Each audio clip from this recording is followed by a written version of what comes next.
What would happen if we gave God our 100%? Offering to Him all our resources with no reservations, and gave expecting nothing in return? What would happen if we understood that our ability to produce wealth is not based on our own ability, but on God's character? Everything that we have comes from God, and He is able to bless us abundantly, so that in all things at all times, having all that we need, we will abound in every good work. Would you trust God with your 100%? Maestro, please.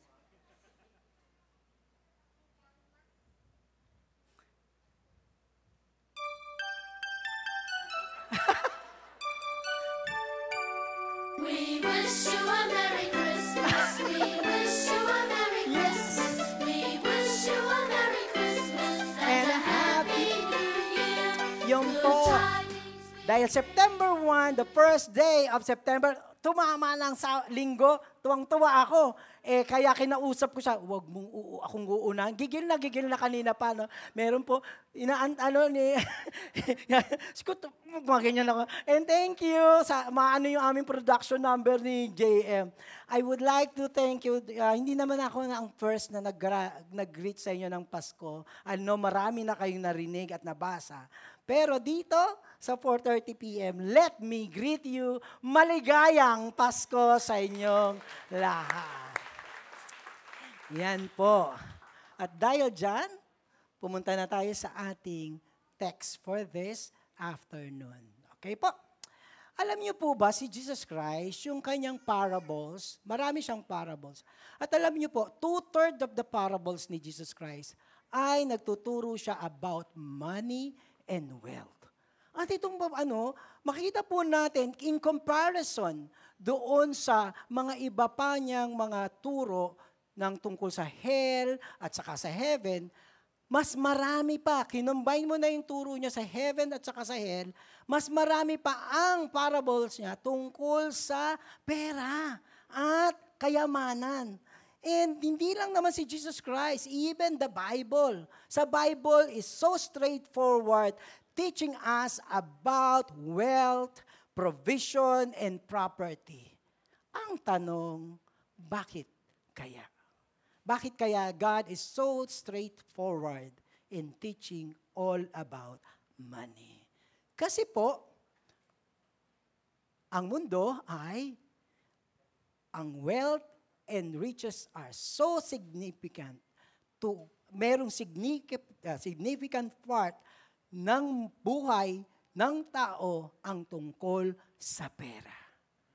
In fact, may mga taong ginodiyos ang pera. Kaya dapat nating i-address ito. Let me just read the text. Wealth and riches are to a significant part are the life and the world of the world. Minsan ito na yung buhay niya. Ito ang mundo, ay mundo ng pera. At makita po natin, sabi nga, madalas, mayroong iilan na ang ginodiyos ay ang pera. So, Jesus Christ and the Bible, and especially this church also, are teaching the world that the right perspective and handling of wealth and riches. Kasi po, a wrong perspective of health is dangerous both here and eternity. Alam niyo po, nagtuturo ako ngayon at ang Bible, si Jesus Christ and this church, ng tungkol sa pera. But the teaching of this is not limited to Christians. In fact, dapat nating ituro to sa buong mundo kasi dangerous. Di ba pag ang tao ginodiyos ang pera, personally sabog na siya. Maapektuhan ng pamilya niya. Pag ang tao puro pera lang, naninira siya ng tao at ang buong mundo na perang iniintindi, wasak ang mundo. It is dangerous, very, very dangerous in this earth and in our eternity. But the truth is, the other side of it, ang truth nito ay, the good truth about wealth is that hindi po magkahiwalay. Wealth and material world are not inseparable from the spiritual world. They are not totally separated. kahit pa yung physical at material at kaluluwa or spiritual, do sabi natin distinct sila. Pero sa totohanan lang, they are not separated. Whatever happens in our heart, in our body, and in our finances affects our heart and our spirit. And also, wealth has a spiritual significance and is part of a blessed life. Yung ating pera, kahit ito ay material, meron siyang epekto sa ating buhay. At sa pagpapala ng Diyos, ang ating kayamanan, marami man o konti, ay parte ng ating blessed life. Let me welcome to you, sabi ko nga dito, na so God has blessed us with abundant and amazing life that we can honor Him through all these riches and even be the kingdom builder through our wealth. Alam mo ba yung wealth? Si God ay nag-promise ng amazing and abundant life and a blessed life. At dito sa ating mga kayamanan at binibigay na pagpapala ng Diyos, ay pwede natin siyang papurihan. At ito din ang pwede nating magamit bilang ay bahagi ng building the kingdom of God. This is our lesson for this afternoon as we begin our new series, 100%. Yan po. Itong ating series na ito ay titingnan po natin ang significance ng kayamanan sa ating buhay at pananampalataya. And it is within our theme. Anong banner theme natin ng 2024? Set apart. Pati yung pera natin is 100% set apart for God. Can you hear me? Yun ang pag-aaralan natin sa buong series na ito at dito natin makikita na tayo ay bahagi at matuturuan tayo kung paano natin titingnan ang right perspective ng material and financial blessing natin. At along the way, sa dalawa pang linggo, titingnan din natin how do we handle our money. Sa week 1, makita po natin dito setting apart all that we have for God, particularly our finances. Kaya let us all rise, even as we will be reading our text for this Sunday, Proverbs 3 verses 3 to 10. 1 to 10 po. Nasa page 305 po tayo. Are you with me with the page? In the page po? Say amen. Let's read. Go. My son, do not forget my teaching, but let your heart keep my commandments, for lengths and days and years of life and peace they will add to you. Let not steadfast love and faithfulness forsake you. Bind them around your neck, write them on the tablet of your heart, so you will find favor and good success in the sight of God and man. Trust in the Lord with all your heart and do not lean on your own understanding. In all your ways acknowledge Him and He will make straight path. Be not wise in your own eyes. Fear the Lord and turn away from evil.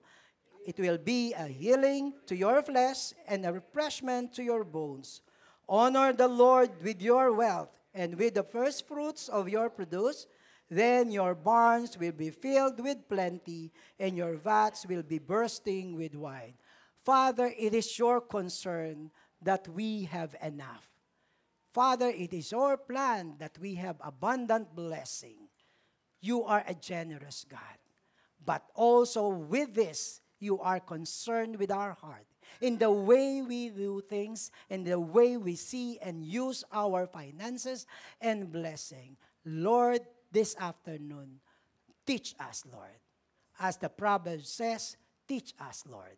Maraming pong salamat sa pangalan ni Jesus. Amen and amen. Okay po. Tingnan niyo yung Proverbs natin. Pag check na po natin siya, kanino siya in-address? Proverbs 3 verse 1, nakalagay doon, my son.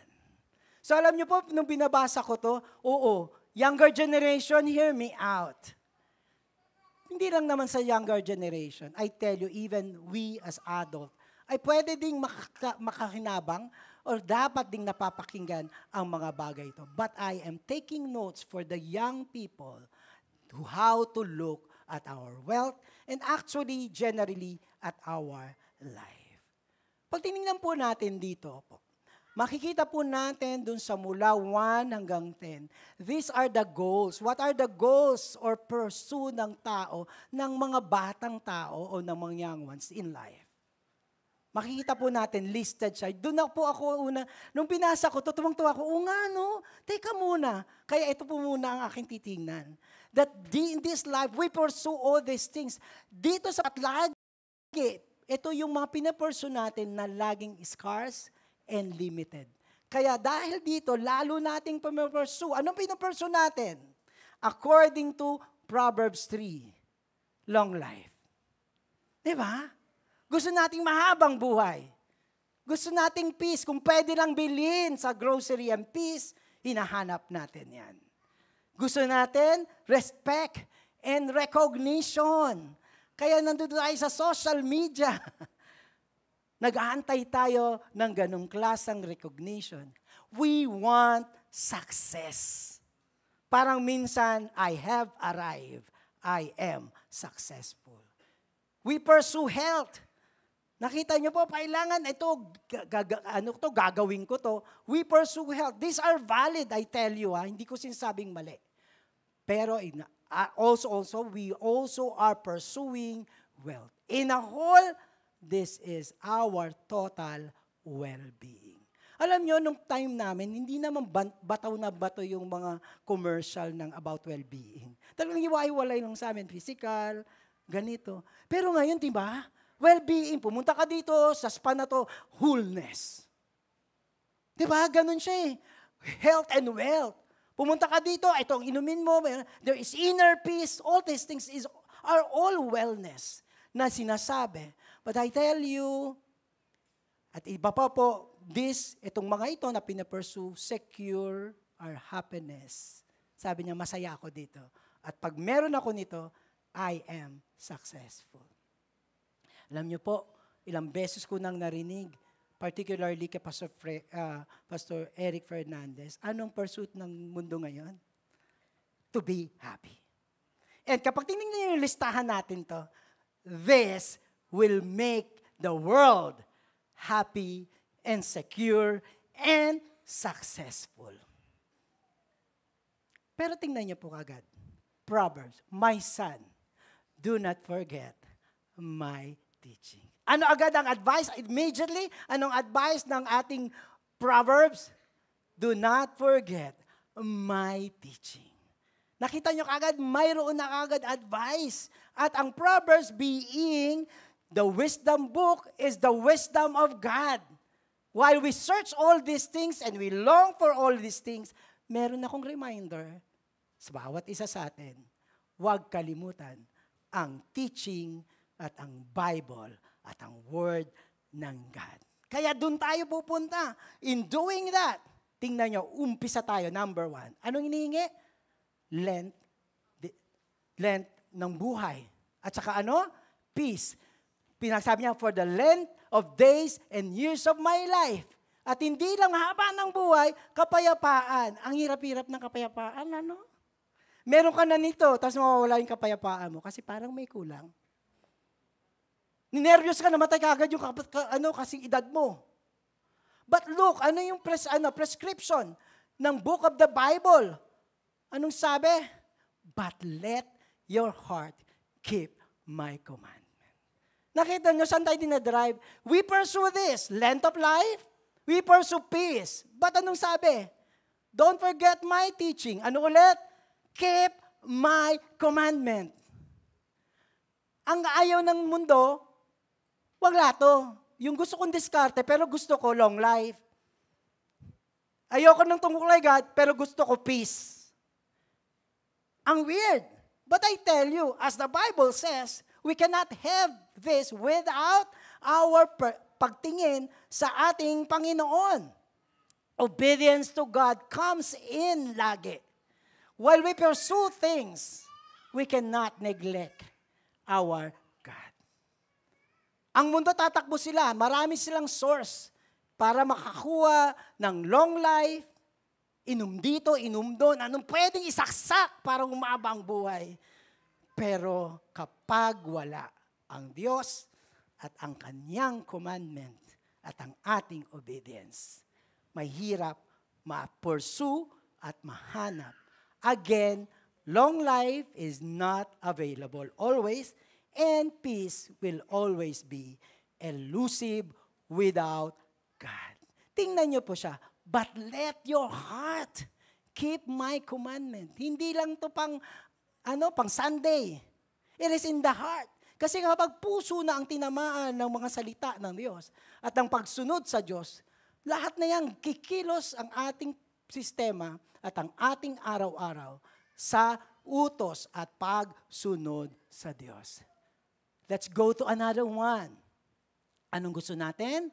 So we will find favor. And ito na, good success. Diba? Nakita nyo, we are so into recognition of the people. We are so into respect. Sino dito nag-post tapos walang nag-like, naapektuhan ka? Tapos mamaya after an hour, babalikan mo. At pag may notification, sasaya ka. Minsan, di ba, gano'n yung kasi, alam nyo ba, we are driven by asking and waiting for the admiration, respect, and recognition. Ang hirap nito. Kailan ka ba magkakaroon ng pabor sa ibang tao? Pag may pabor din siyang nakuha sa'yo. Di ba? Conditional. Ngayon, ikaw din naman, kailan mo ibibigay yung pabor mo? Ay, kasama ko to sa grupo. Bibigay ko to. Pag hindi ko kasama sa grupo, hindi. Ay, pag nag-away kayo sa grupo, wala ka ng pabor na ibibigay. Again, this is topsy-turvy. Paiba-iba. How can we have that? And lalo na yung success. We all want to be successful. Minsan nga, little wins, success na sa'yo, ay, nakahit ako ng 100 likes. That's success. Pero paano ko ang measurement ng success ay ganito? Ang hinahanap nating paparaan ng success ay mula rin sa tao na tentative. Anong sabi ulit ng Proverbs? Let not steadfast love and faithfulness forsake you. Bind them around your neck. Write them on the tablet of your heart. Binaligtad ko lang, Inuna ko muna yung pursuit ng tao, pero ito talaga, anong sinabi, anong advice, anong teaching ng Proverbs? Let not our steadfast love and faithfulness. Kanino nakikita ang steadfast love and faithfulness? Itong dalawang karakteristik na ito na mahirap hanapin sa mundo. Na kanino? Kay God. So how can we have that favor and good success without God? Kasi ang advice, pumunta ka, maging tapat ka. At magkaroon ka ng malalim. Paano ang hirap maging tapat? Ako nga, tapat siya, hindi tapat. Ayaw mo na rin maging tapat. But only in God that we could have this kind and secure faithfulness and steadfast love. Kay God, walang iwanan. Hindi man ka pinansin ng buong mundo, si God ay tapat. That will give you favor in the sight of God, and that will really move and make you a whole person. Once again, lagi siyang pinapoint out kay God. Ano pa gusto natin? Health and wellness.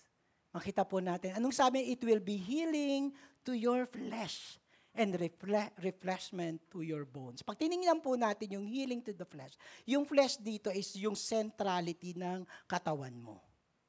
So kapag may healing siya, ibig sabihin lahat ng iyong bahagi ng katawan hanggang isip, hanggang puso ay healed, healthy. Tapos refreshments to your bones. Di pa pag dry bones, at also in the book of Proverbs, hindi lang siya physical healing. When we are talking about wellness and health, we are talking about the heart. Minsan yun ang tinitingnan natin, yung kalusugan natin, yung katawan natin, ang lakas-lakas. but deep inside. The Proverbs is looking deep inside. Kung wellness, kung health siya, it's not just the physical.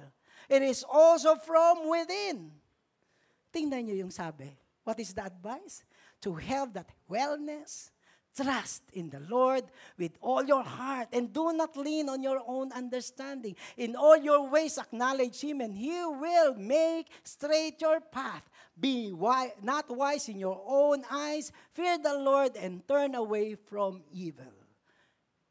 Wealth, yung health natin, at yung kampanting puso within ay nagsisimula sa pagtitiwala sa ating Panginoon. Nakita niyo yung ginawa nung nagawa ng Proverbs. Meron siyang pinag-compare. Trust in the Lord. Anong kaporel? Katapat niya, do not lean on your own understanding. Sabi niya, in all your ways, acknowledge Him.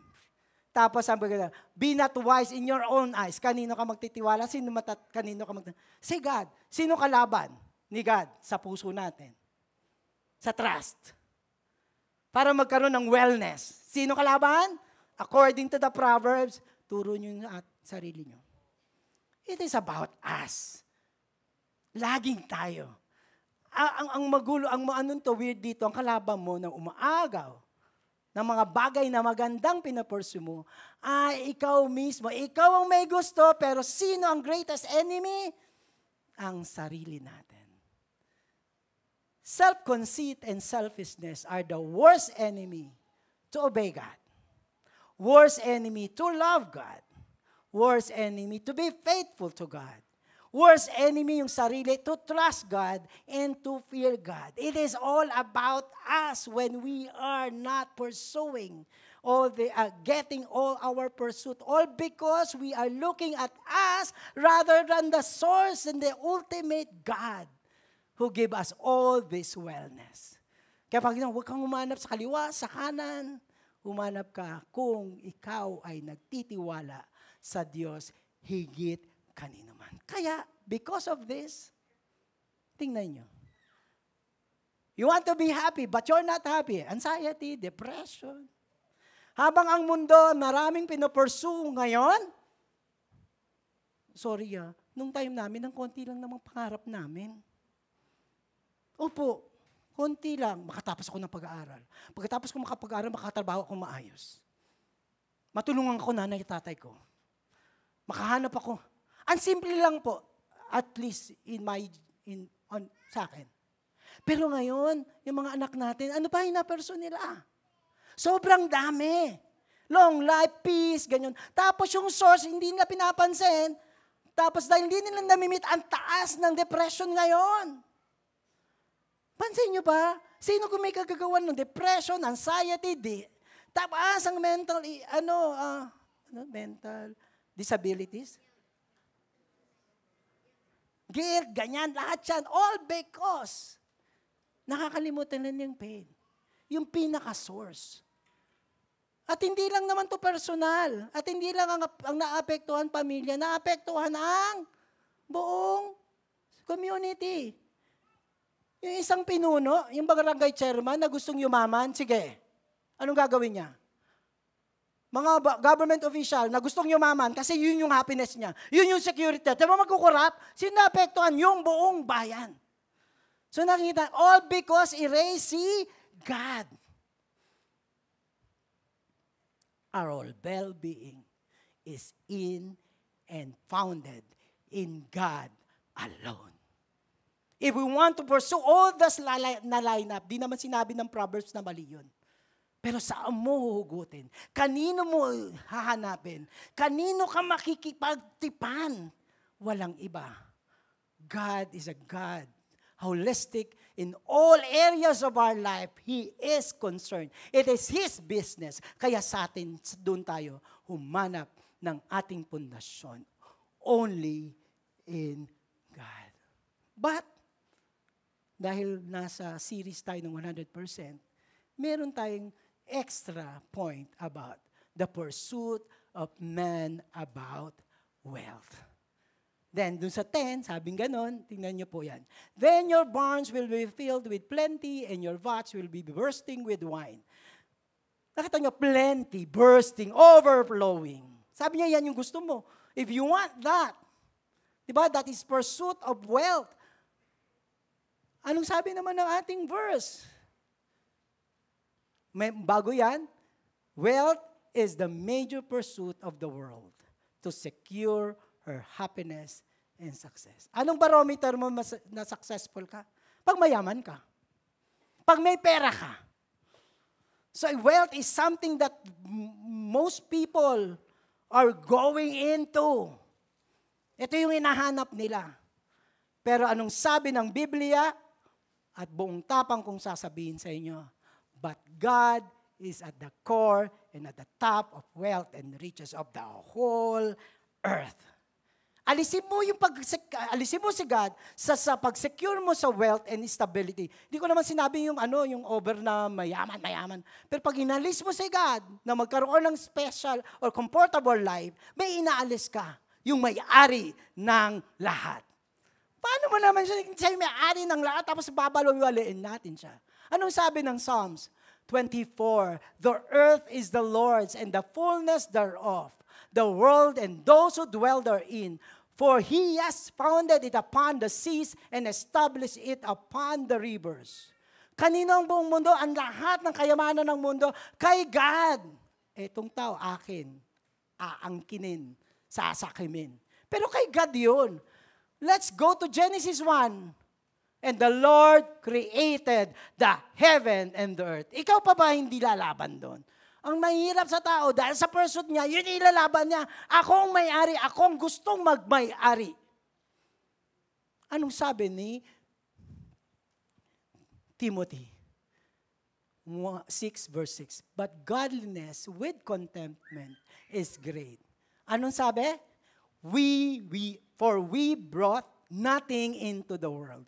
Hubad po tayong lahat ng ipinanganak para mag-claim na akin ito. Si God ang may-ari ng lahat. This is foundation for wealth. This is foundation for abundant life that God owns everything. Every wealth and every riches He owns 100%. Pasok ko lang yung ating series. 100% is not only setting apart our 100%, 100% is establishing in our heart, in our perspective, that this is owned by God. Kahit limpak-limpak yung pera mo, pag tiningnan mo ang bangko, sasabihin mo, kay God ito. Once you get the self-ownership, magsasakim ka. Pero pag alam mo, kay God yan, you will be humble enough and careful to be the stewards. Katiwala po tayo. Nagkakaroon ng greediness kapag inangkin natin ang mga bagay na dapat ay kay God. And because this is all God's, anong gagawin natin? If you want to have a very bountiful life, honor the Lord with your wealth. Kita mo, sino ino-honor? God has given us a capacity to honor Him through our wealth. Hindi naman niya sinabi, binigyan kita, tapos, nega. Hindi. To honor God. Ang problema, pag naging selfish tayo, at para lang sa pamilya natin, huli na siya honoring God. And then, we miss, yung mali yung perspective natin and the way we handle the money. Hindi na siya ang direction ay to honor our God. Yung health and wealth, binibigay ng God para ma-advance, para maganda rin yung buhay. Gusto ng God eh. Ayaw ni God na nahihirapan tayo, kaya binibigay niya tayo ng ating mga pangangailangan. At siya ay nagbibigay sa atin, pero ang end result pa rin yan is we can use our material wealth and wealth and money to glorify God. But I tell you, this is a command of God. Hindi nakikiusap si Proverbs. Hindi nakikiusap ang mga pastor na we have to give what belongs to God. Please. It is a command of God because He owns everything. Kaya ako lumakas ang loob. After that, talagang in-study ko to. Huwag ako sabing tentative to ask what belongs to the Lord. Honor God. Honoring God in giving our tithes and offering and giving for God is a mark of our gratefulness. Grateful tayo. Lord, salamat po. At dahil sa pagpapasalamat ko, let this be, alam nyo, hindi giving back. Kasi Kanya siya. Kasi binabalik natin. It's also confidence. Kaya tayo nagpe-pray dito, nagpe-pray. Because God, I know you will provide. I'll give this to you. This belongs to you. You will provide. Lalo pang na-establish yung ating faith kay God as we give. Hindi ka ngayon mag-hokus-pokus para kumita. Para mag-corrupt.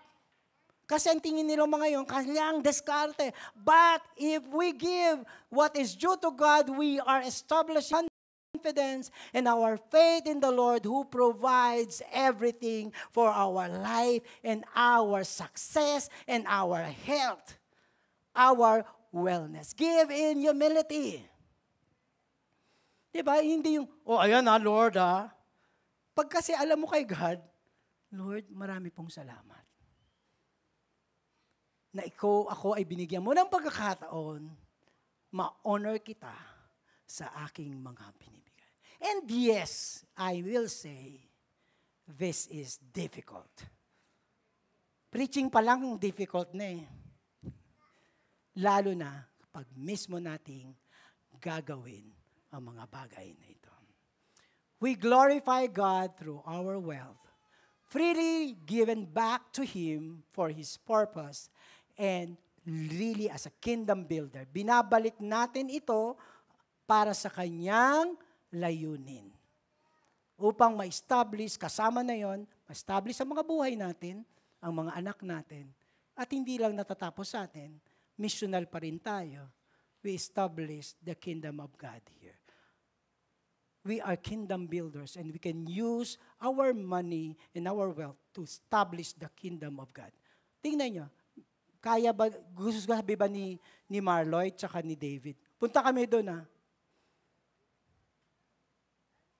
may masyaran sila doon 5. Yung 5, na-establish niya yung kingdom doon sa buhay ng 5. Pero sino nag-send off?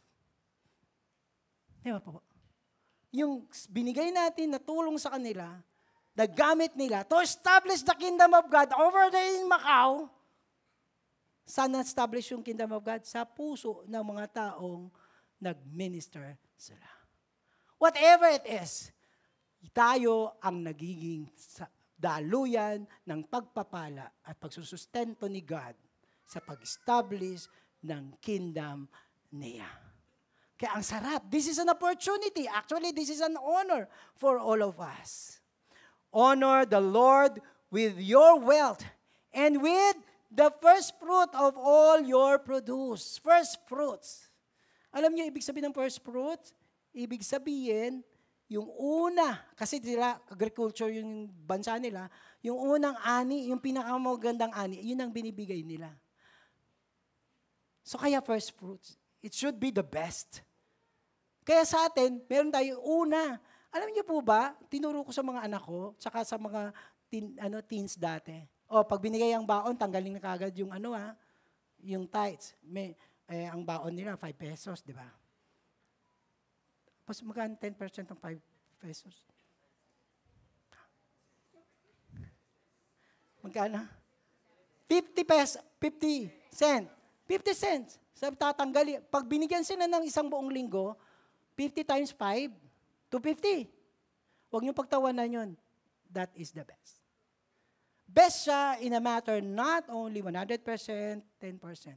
Binigay mo kasi, in-acknowledge mo agad sa unang bahagi si God.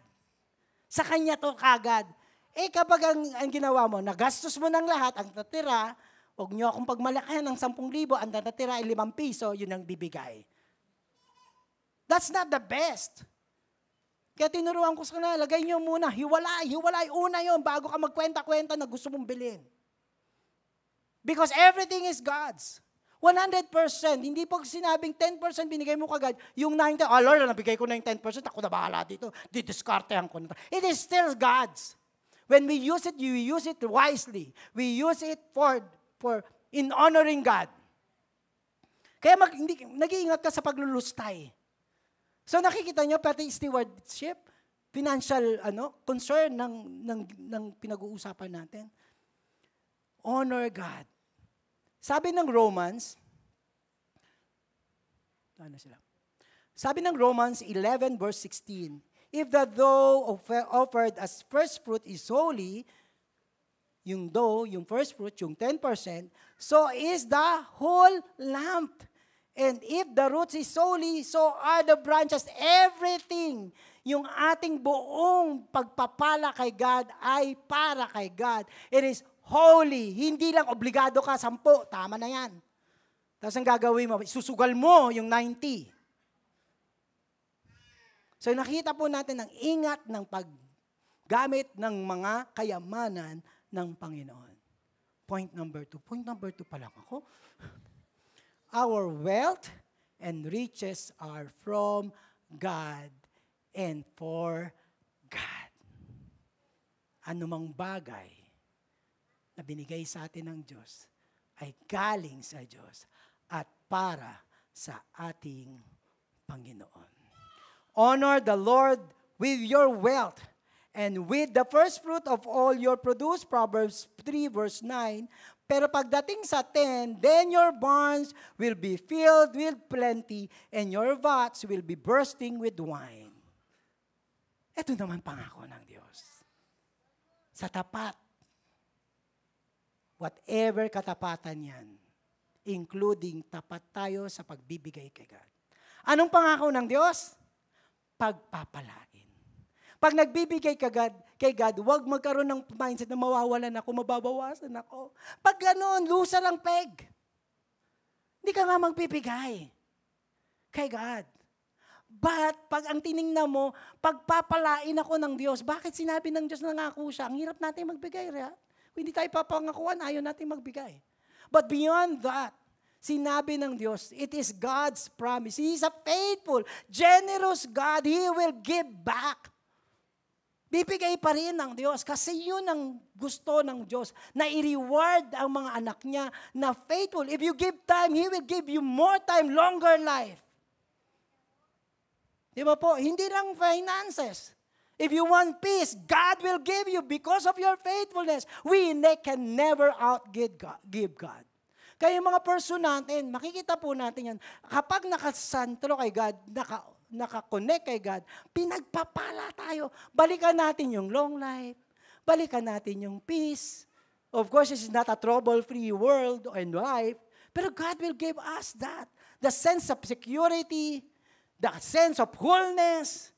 Ang saya kayang tawagin, you are so blessed. And I see your family as a blessed family. Kahit mas mayaman pa sa'yo yung nagsasalita, iba yung naglalakad ka, na alam mo, ikaw ay pinagpapala ng tapat at mayamang Diyos. But it is a question of motive. Diba? Bibigay ako kasi bibigyan naman ako ng Diyos. Babalik mo kay God, Deuteronomy, sabi mo kay Moses. Diba? It's a question of motive. Anong gagawin natin? Negosyo? Lord, magbibigay ako nito kasi i-100-fold mo. That is not the case. It is not about investing. But it is about honoring the God who gives us everything. Yung blessing, it is His business. And because He is faithful, He will bless us in return. The last point, God rewards the faithfuls. And when He reward the faithful with amazing, abundant, and blessed life. Talagang dinescribe ko siya ng amazing. Amazing is, hindi mo alam kung saan nanggagaling. At it is not only katapat ng pera, ng digit, ng 00. Amazing is God's blessing is so much that all areas of your life, your family, ang sarap-sarap nun. May problema, pero alam mo, Lord, may problema po ako. Alam mo, God, in His faithfulness and in your faithfulness will just bless and give you the blessed life. At ngayon po, even as we have this teaching, ang iisa lang, lahat ay naka-direct at connected kay God. Worship team, please. If ever, at this time, Lord, sabi mo abundant blessing. Sabi pa nga ni Pastor Ray, amazing. Let's go to God. Whatever financial needs, whatever financial condition that we have, not only that, yung peace sa bahay, yung kalusugan, yung buong wellness na pinipursu natin pag this time it's rocking or parang hindi mo sasabing hindi faithful dito.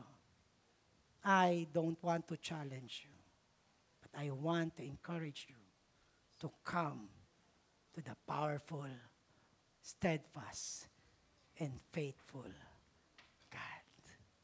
Sapat ang Diyos na pwede natin siyang puntahan. Specifically on that tone, let us come to God and have this prayer. I will be leading you in prayer and we will be helped by the music worship team. But pray muna po tayo. Panginoong Diyos, salamat. Proverbs 3 open our life and our hearts in whatever we pursue or lacking. God, salamat dahil sinabi mo yung mga kondisyones namin. Salamat, you even validated our pursuit and goals. Tell to God, ano dun sa pursuits and goals na inihiling nyo sa Kanya. Be very specific to God. Ano ito? God, actually, we serve this afternoon to hear your longing, pursuit, and prayer.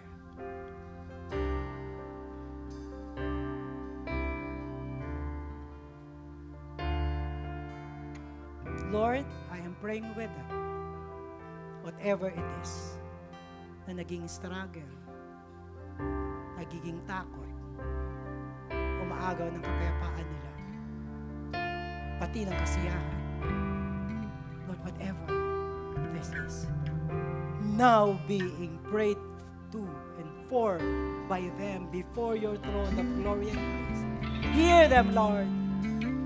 Lord, hear them. Thank you, Lord, even as we declare your word that you have promised your blessing, amazing blessing, and your steadfast love and your faithfulness. Here now declare, God, bless us all, Lord. Bless them, God. Meet their needs, Lord. Meet our fear. Give them the peace. Give them the health, Lord. Give them the joy. Give them their pursuit. Whatever it is that pinlano mo sa kanilang success, alisin mo ang mga hindrance. Bless them. Bless us, Lord. Because you are the God who is more than enough. Sapat ka, Panginoon. Let us all rise and even further establish natin yung faith natin sa pagtawag kay God na ang Diyos natin ay tapat. What would happen if we gave God our 100%? offering to him all our resources with no reservations, and gave expecting nothing in return? What would happen if we understood that our ability to produce wealth is not based on our own ability, but on God's character? Everything that we have comes from God, and He is able to bless us abundantly, so that in all things at all times, having all that we need, we will abound in every good work. Would you trust God with your 100%?